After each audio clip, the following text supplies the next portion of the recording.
Hi, I'm Julie from Cultures for Health. Today I want to talk with you about how to make milk kefir at home. Now, milk kefir is a probiotic-rich, delicious beverage, and it's easy to make. Now, if you've ordered your kefir grains from us, they've arrived in a dehydrated state. So today I want to talk with you about how to activate those kefir grains and get them woken up and ready to make kefir for your family. You can do this. Let's get started.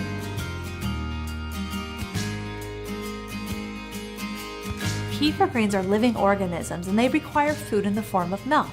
During this activation process where we're waking them up, you're going to be feeding them increasing amounts of milk, going from 1 cup to 4 cups over a 3 to 7 day period, and we'll watch them carefully during this process so that they don't starve. Now, each packet contains enough kefir grains to make 4 cups of kefir per batch.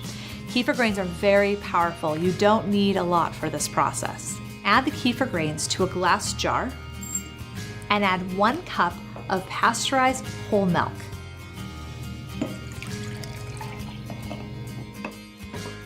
If you wish to make kefir using alternative milks in the future, you can, but let's get these kefir grains activated and working reliably for you first. So right now, stick with a cup of pasteurized whole milk.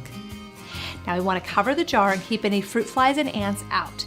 We can do that using either a paper coffee filter or a tight weave dish towel. So I'm going to put that on the top.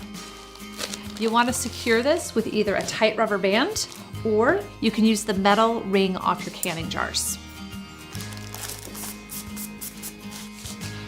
Now find a nice warm spot where this can sit safely and we'll come back and check on it later.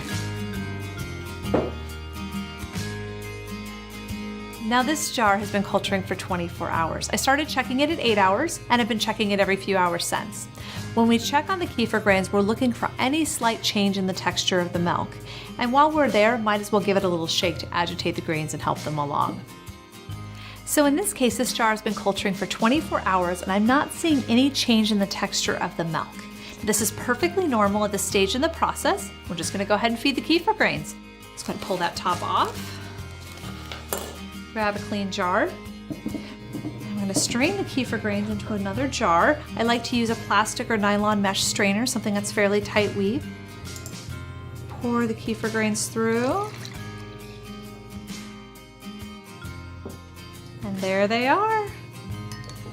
Now, I'm going to grab a clean jar and add the kefir grains. And then since there wasn't any texture change in this milk, I'm going to use the same amount of milk I did last time.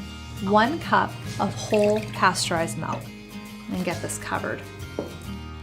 Now I realize it might seem like we're wasting milk during this process of activating the kefir grains. As long as this milk tastes and smells okay, you can actually drink it or use it in a smoothie or for some other cooking project. Go ahead and set this back in that nice warm spot in your house and we'll come back and check on it later. Now this batch of kefir grains has been activating for 5 days. I've been checking every few hours, looking for any change in the texture of the milk. Every 24 hours, I've been feeding the kefir grains with a fresh cup of whole pasteurized milk using that same process I just showed you. Now here we are on day 5 and I am seeing a texture change in the milk. It's starting to thicken. And so now when we feed the kefir grains, I'm going to add a cup and a half of fresh milk for the next day. Take the lid off. Just like we did before.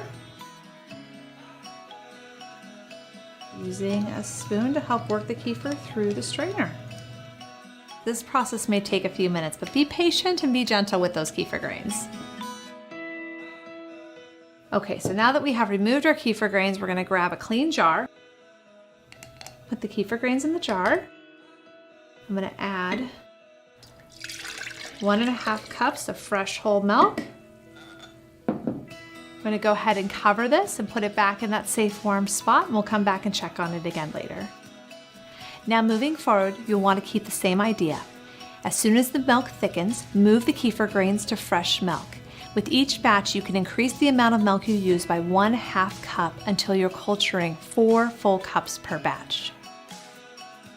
If the milk doesn't thicken within 24 hours, go ahead and move the kefir grains to fresh milk, but use the same amount of milk you did for the last batch.